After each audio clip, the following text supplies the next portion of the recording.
organizations such as Cuts and all that, which are looking after the consumer, consumer affairs, they are important. They all are part and parcel of the decision making when we talk of, or when we what you call, devise schemes which are based on energy efficiency, to promote energy efficiency and energy conservation. I'm glad that we've got Cuts here.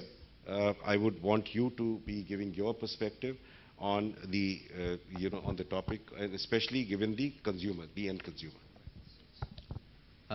Thank you, Chair. Uh, from the consumer's perspective, I wanted to talk about three things basically. But before we go on to that, I'd like to slightly disagree with some of the things that my previous speakers talked about.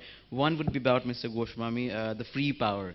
And our extensive experience with consumers have indicated that consumers do not necessarily want free power. You know, that's always not always a priority, as might be mistaken by a lot of the utilities and policymakers. But they are ready to pay if there is assurance and there is quality. Even at the grassroots, we have seen that consumers are ready to pay for power, and it's not free power that they're always looking at. And the second thing is, Mr. Mondal, maybe more of a question rather than disagreement, is about the UDAY scheme. And we have been seeing a lot of bailouts of utilities for a very long time. And you know, I think this is the nth bailout maybe, and with due respect, of course, this is probably needed. But we need to look beyond the bailouts if in the long term. Having said that, the three things that I really wanted to focus on when it comes to consumers and how we need to, how consumers play a role in terms of green growth and green power, etc. I think the three things which are most important is one, capacity through partnerships, and three, markets. And how do we relate to those from our experience with the consumers? When we talk about capacity, what I'm talking about mostly is, what do I know? I mean, we talk about a lot about green power, renewable energy, solar, etc., etc. What does the grassroots consumers really know about this? Are they able to engage with the technologies, with the options that are available? Do they know what the options are? I mean, and without knowing, without understanding whether it's going to really meet my needs, I'm not going to adapt. So it's very, very important to develop capacities. Very, very important to develop capacities of what about green energy, about the options available, and probably equally important are political dialogues. We were talking about decentralized generation a little earlier, and I think it could be a good solution, but the political class will always talk about the grid. And the consumers would think, right, we need grid power. This small solar plant, I don't need this because this is not as good as grid, which is a reality in today's time. So we need to also talk about political dialogues and the capacity of people who are engaged with those dialogues at the grassroots level. So capacity not only of consumers to understand those technologies, understand what are the options for them and how to adapt, but also of the political class to really push for that is very, very important for that ownership. Secondly, partnership. A lot was being talked about utilities and their health, and how that is going to affect, and how they're going to be affected by more green power coming into the grid, and more decentralized generation happening, or at the consumer end. And we completely recognize that. In a country like ours, we have to take the utility along. Power is still very much more like an entitlement, though not free, yes, of course. So it's still a issue which is controlled and given by the government to a large extent. We do have private companies, we have a lot of utilities who have been decentralized, etc., etc., but still remains a majorly government-held issue. And it will continue to be that way for a very long time, probably, or at least in the foreseeable future, and we have to take the utilities along. So we cannot be talking about, let's have more green power, let's force the utility to buy more green power as RPOs, a higher RPO, etc., etc., and the health of the utility goes further down. So what we feel is important is to look at good partnerships, where We could look at locations, for example, where the T and D losses are really, really high, where the transmission distribution is actually going to be more expensive than in other cases. We could look at those pockets and also possibly at sectors where it will be beneficial to the utility as well to have more of green power, more of decentralized systems. So, from a consumer's perspective, I would, if both the powers are available at the same price or comparable price, and given that if I am an aware consumer who is aware about climate change, etc., etc., I might want to buy green power. But that balance is to be there because we have to take the utilities along and also the private players. The third thing, as I was talking about, is the market, and I think some of the other speakers also spoke about the market earlier. And when I say market, or when we say market, we talk about how are the consumers able to access the technologies, what is available at their end, how is the supply chain, and from our experience, it's not really good. Most of the places, even in places where renewable energies is quite well known, like for example in the state of West Bengal, we did a lot of work in the Sundarbans, but even there, the supply chain is not really, really good. It is there, but not really, really good. And people still are worried about the fact that, okay, I'm getting this, and there are no subsidies. What happens? It gets dysfunctional. Who do I go to? Do I have to go to Kolkata? Do I have to go to the nearest town, which is really, really far away? So the supply chain is a really important issue, and we need to really figure that out. Once that is there, consumers will be more willing to buy new technologies, to experiment with them. And also the financing. I'll tell you my own experience to explain why. The Reserve Bank of India has now made renewable energy a priority sector lending, but I mean most of the banks do not know. So what I tried to do is, I talked to my bank and told them, see, I want to put up this solar power plant on my roof. So would you give me a loan? They said, what? What is that? So, so basically the available financing is also an issue at the consumer end, and it is really, really important that the financial institutions are also, put in the loop and, invigorated so that they participate. I can buy a car tomorrow if I want to, it's very easy. I can buy, a fridge, a TV. Why isn't it so easy to get renewable energy as well? And the last thing I really wanted to also flag here, and with the secretary of the BEE sitting beside me, is that we do not talk so much about energy efficiency. Maybe it's my perspective, my own perspective, as we talk about renewable energy. Somehow renewable energy seems more glamorous. It's green power, it's this, and I completely agree. I'm a big fan of green power, but we probably do not talk as much about energy efficiency, which is equally important and probably much easier to do.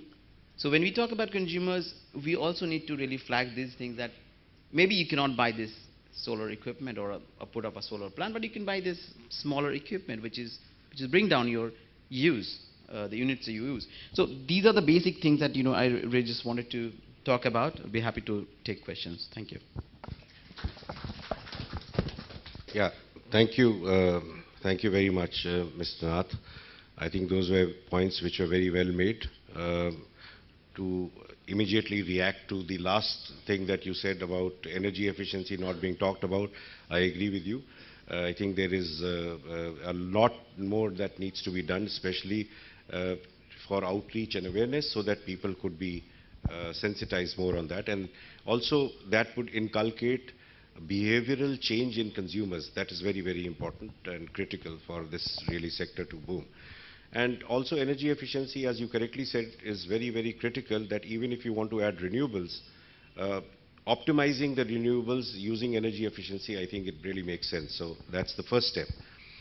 So with these three panelists giving their, expressing their viewpoints, I now throw it open to the House for any questions that you may have. Let's make it very short, because I think we've run out of time completely. Am I right? So we'll just take probably one question for each one of them, And only questions and no suggestions, please. Thank you. Yes, please. And you could also please identify who the question is addressed to. Yeah. Oh, I'm A.K. Das. I was former director of Department of Atomic Energy. Now, you are telling in India, we have got less than 1,000 unit per head. And in Australia and others, 10,000 or something and above. I want to ask, all of us, we know that 20% of world's resources are used, and 20% of people of the world uses 80% of the resources of the world.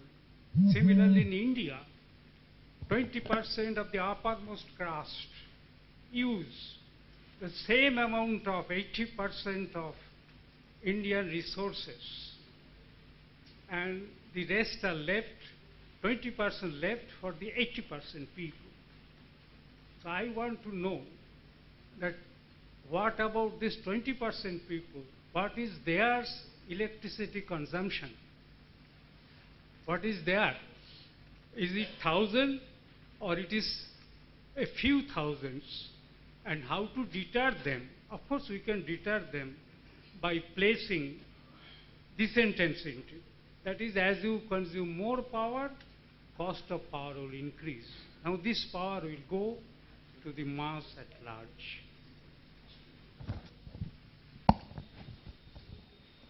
Yeah, what you said is correct actually. Even today our per capita consumption is showing less than 1,000. One of the reasons is that our population is too high actually. That is one of the reasons, because if you see, one thing is there, that we are fifth as far as in the world actually, as far as generation is concerned. That means our availability of power, we are fifth in the world. But our capita, when we say per capita, we are 111th actually. So it is only because our population is too high and we are yet to give 100% electricity to all the people actually. That is why now Prime Minister has said that by 2020 we must have every house electricity actually. That is what his plan is actually. So you said rightly that our consumption pattern in the urban is much higher than in the rural areas actually.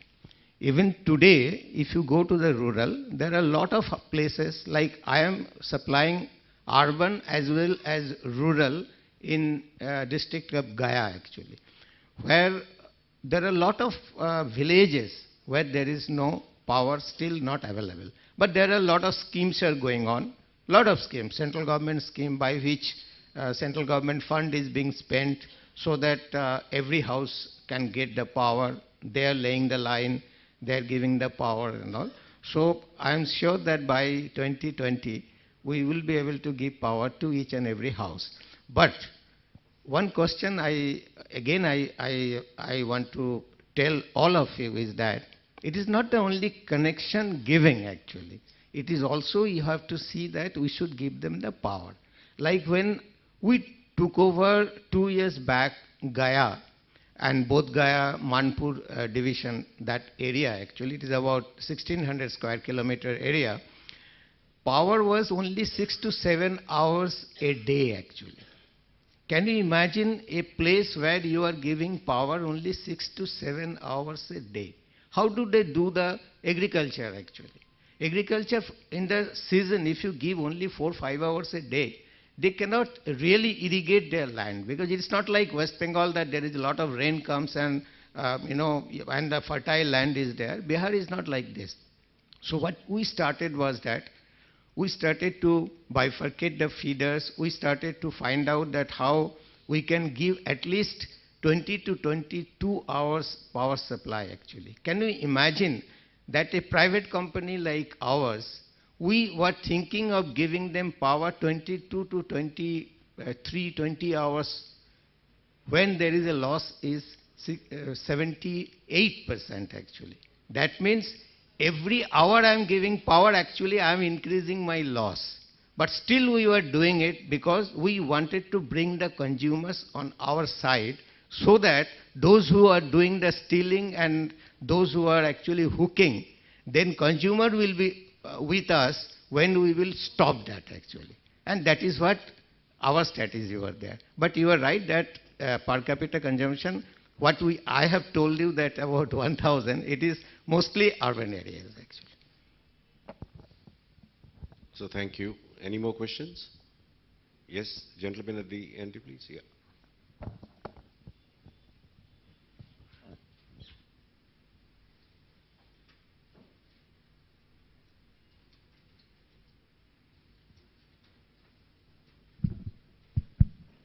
In today's title, Power Since Paris, one area I feel which has not been addressed is in terms of the thermal power industry, which is the mainstay for us in India, in terms of how it's being impacted with the new laws, environmental laws that will be coming in, and the preparedness that we are having in terms of the thermal power industry, and what are the challenges that we would be facing in respect of that, because most of our plants really only have ESPs to only take care of particulate matter emissions, but we are still nowhere in terms of the other gaseous pollution control.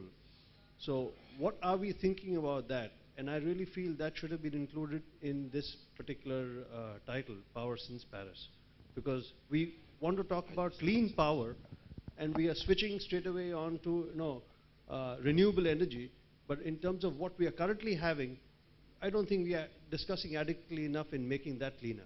Thank you.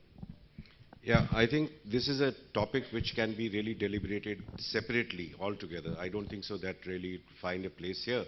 But very briefly, I'd like to tell you that when we're talking of augmenting the generating capacity in the country, we're looking at only supercritical technologies to make sure that the new thermal power plants that are being added, that they are on the supercritical technologies, number one.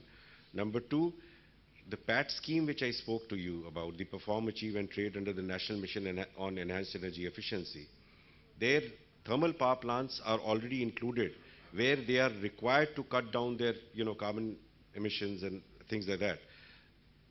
The response from the present set of power plants, thermal power plants, to this has been very, very good. Secondly, there is also the residual, the RNLE, the residual life extension and the retirement of the old power plants, especially thermal power plants. All of that has been looked into while devising this entire the scheme. But having said that, I think it's very important. Maybe the chambers could probably take it up as a separate subject altogether, and because these are very lengthy discussions that could go on for the thermal power plants. Yeah, you wanted to make some. I'd like to say something on this. You see, the same problem was faced by Germany about, say, 5-6 years back, actually. There is a company, their main discom company is REW, actually. So this company, what happened was, there also the pollution level was very high. So fossil fuel was the main, power stations were there. But what REW did, then there is they employed consultant like Fraunhofer, Ernst & Young, and they worked with them, and they gave a transformation actually from this to the green energies actually. So what they did, firstly, the company changed their mission statement actually. What was the mission statement they changed to? Was, we are the most trusted and high performing partner for the sustainable transformation of the European energy system. This is, they changed their mission. Earlier their mission was to give the quality power to the industry actually, to the consumers. So this says that now our mission is to transformation. How we will do that actually? So what they did was, they formed a separate company actually, in which the green energies were, all green energies came to that energy. And the original power company, there who has the thermal powers were there, they started transforming those thermal power slowly into like USA has done, that they first convert the fossil fuel into oil and then they run it. So carbon emission is reducing in that actually. So Germany, what they did was lot of thermal power plant actually, instead of closing and just abandoning them, they started slowly transforming them to green energy actually, and which they have done it. Today, if you see the Germany, their major power actually is from the green energy. Earlier it used to be major power was from the coal-based thermal power. It is actually changed. So I'm sure in India, maybe I will not be able to see it, but I will not live that long, but you all will be able to definitely see that ours also will come, at least 40% of our power will come from green energy actually. And we have to manage economically all those old thermal power plant also. I am 90 years old company. Our company is 90 years old company. But our old power plant, we have already dispensed with. Like Calcutta Electric Supply, they have also dispensed with a lot of their old power plants actually. So this is the evolution, and that has to come, and it will be done actually. Thank you. Satunu, you wanted to make? No, I think we should wrap it up now. Yeah. So I think thank you very much, all the three speakers here, and also thank you very much for the questions that you all raised. As far as the thermal power plants issue is concerned, we flagged it to the chambers. Probably you could include a separate session someday. May I just make a small Please go ahead. answer to this question right away? Yes. I think you talked about, what thermal power plants are doing regarding emissions, and you mentioned about particulates yourself. Sanjay here mentioned there are two ways of tackling this, as is the case with everything. One is at source, and the other is end of the pipe. As regards at source, he just mentioned about upgradation of technology, advancement of technologies like supercritical steam cycle, which increases your efficiency by about 4% and automatically brings down emissions. But you would appreciate that regarding sulfur, first of all, India is a little lucky here. Although our calorific value of the coal is low, our sulfur content is also very low. And hence our SO2 emissions get reduced right there. Number one. Number two, we control SO2 by two ways. One is, as you know, all 500 megawatt plus boilers are endowed with 275 meter tall stacks. 275 meters, which creates wider dispersion. There are other ways also as well to enhance dispersion by increasing your exit velocity, temperature, etc. And each and every power plant has to keep a space in case in the future, if they step on the threshold, then they have to keep space for installation of an FGD system. We all know FGDs cost 20% of the power plant, and hence, you got to keep in mind when you're going this as regards financing, but the space is to be kept just behind, the stacks, so that, in future, you can retrofit FGD systems. As regards NOx, we now have low NOx boilers, LNBs, which control NOx emissions to less than 350, 400 ppm for coal-fired boilers and less than 50 ppm for gas-based boilers. So we are looking into SO2 and NOx emissions as well. Thank you. That's very well said, and that's the reason why I said that you need a separate session altogether where I think you would be able to speak at length for this. So thank you very much, and I'd like to hand it over to the organizers, please.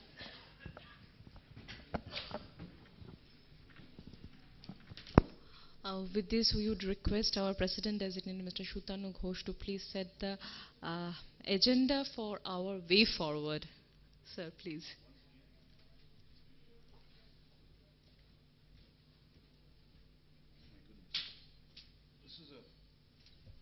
Okay, I made it.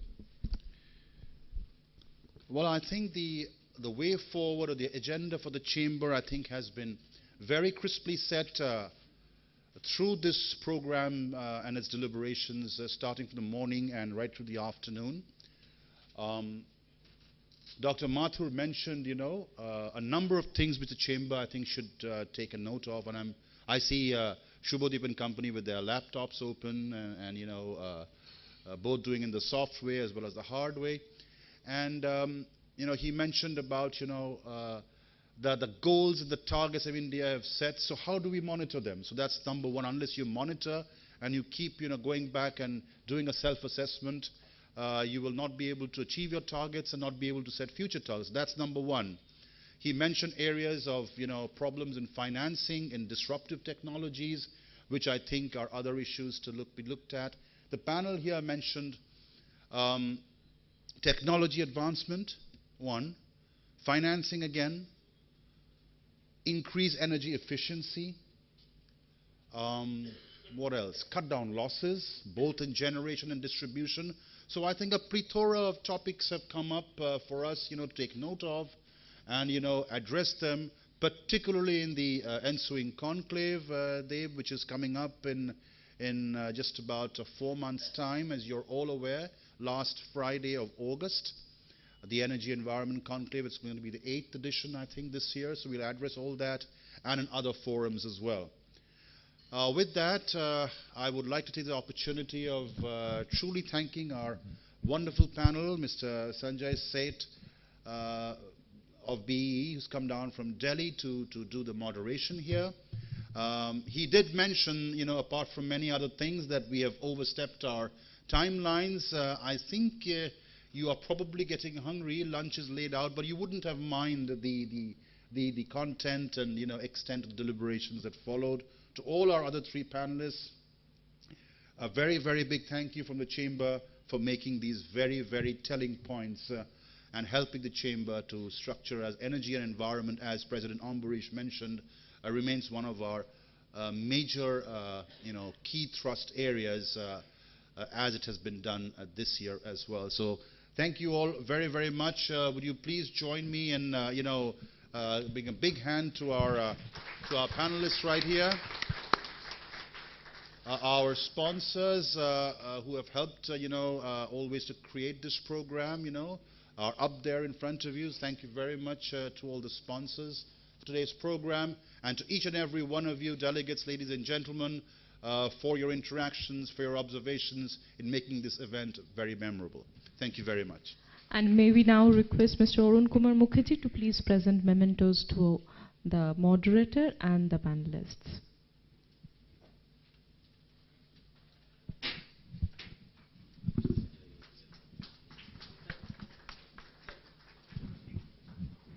Thank you very much, Sanjay. Thank you.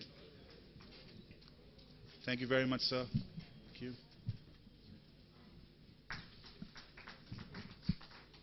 Thank you. Last but not the least, Mr. Mondo. Thank you. All of you, please join us for lunch, I think, which must have been laid out outside.